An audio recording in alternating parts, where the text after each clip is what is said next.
Good mid-afternoon, everyone, or mid-morning, or midday, or midnight, wherever you are, or mid-early morning.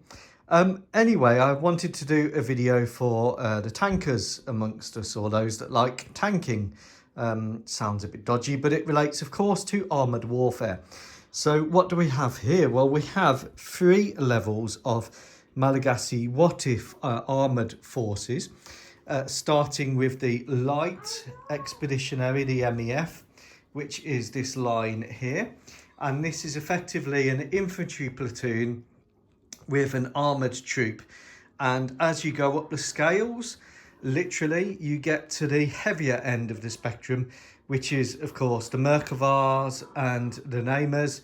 And then in the middle, you've got the Type 10s, which I've been very happy with and selected as my current medium armoured vehicle, and you've got the CV90s. Now, the way this works is that I've kind of been looking at the lessons of armoured warfare from Ukraine and from the Israeli-Hamas conflict, and in some ways they're very specific, and in other ways there's things that we can take away from them, and in other ways it just cements really the doctrines of combined arms armoured warfare that was already established.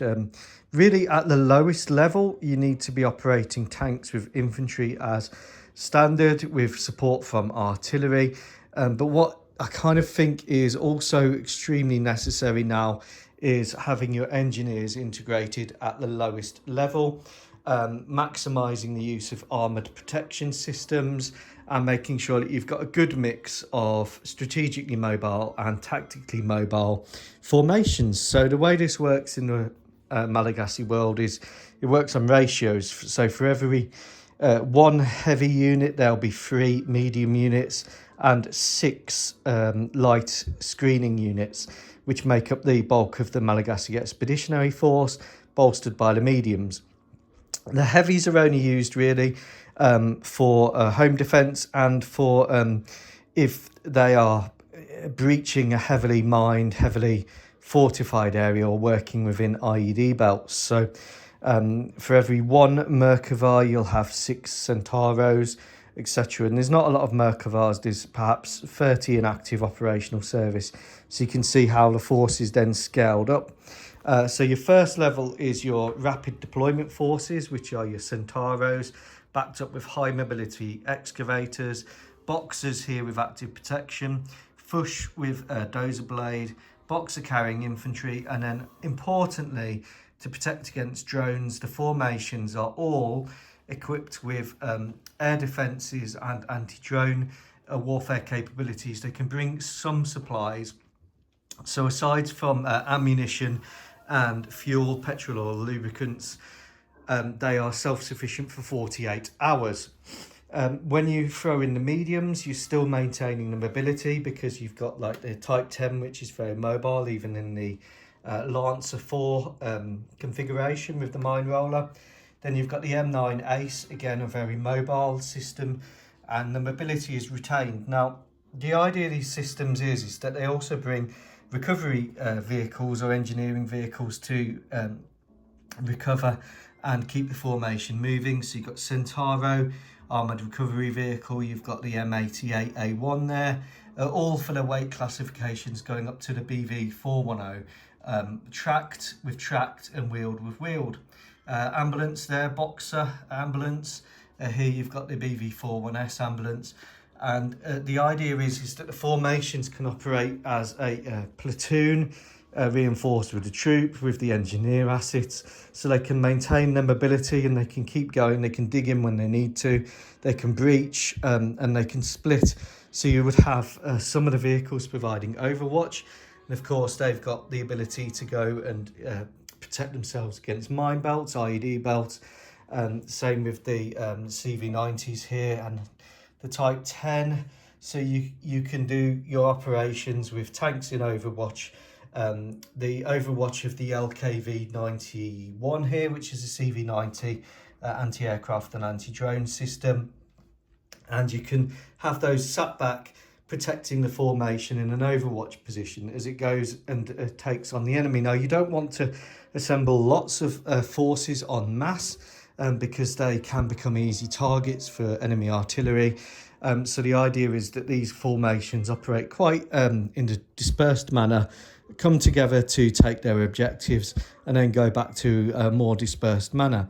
When you talk about the heavy stuff here, you've got a D9 dozer, you've got the Merkava with the active protection, going on with the namers. So these are the real heavy end of the spectrum. Again, you've got engineering vehicles, another D9R dozer, Merkavas and a Merpard, and a Namer ambulance, and then a BV410 for supplies.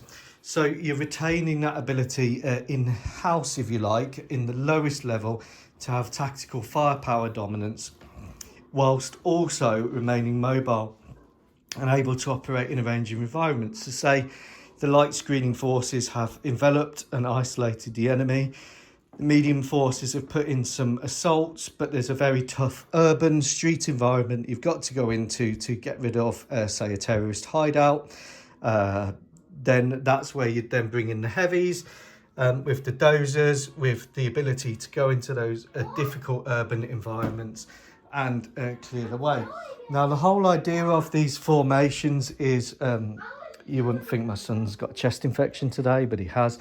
The whole idea of these formations is that when vehicles get upgraded into like a new vehicle comes along, so say the KF-51 Panther is replacing the Merkava, well, the idea is that they just slot into the formations as if they had always been there, and that capability just changes as the vehicle changes.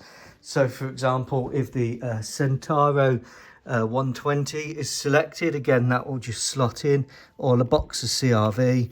If that's selected to replace the Centauros, again, it literally just slots in where that capability currently is. So the doctrine and the structure of the force is maintained, but the force remains flexible to technology upgrades. The key difference, and really what you may see, is like your engineering is now a crucial asset linked in at the lowest level. So whereas engineers might previously be allocated to battalions and then divisions, you've still got that with your heavy plant equipment. But what you've got at the lowest level is things like the high mobility excavator.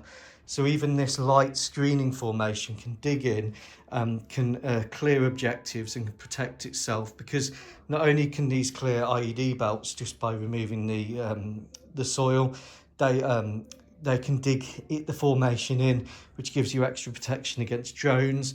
So your Rayfon Coyotes and your Stinger vehicle there can then take overwatch and allow you to take the objective. So obviously there's a lot more of the light end than heavy end in the Malagasy armour, but a good mix, I hope, to give a good contribution and a good balance of light to heavy forces.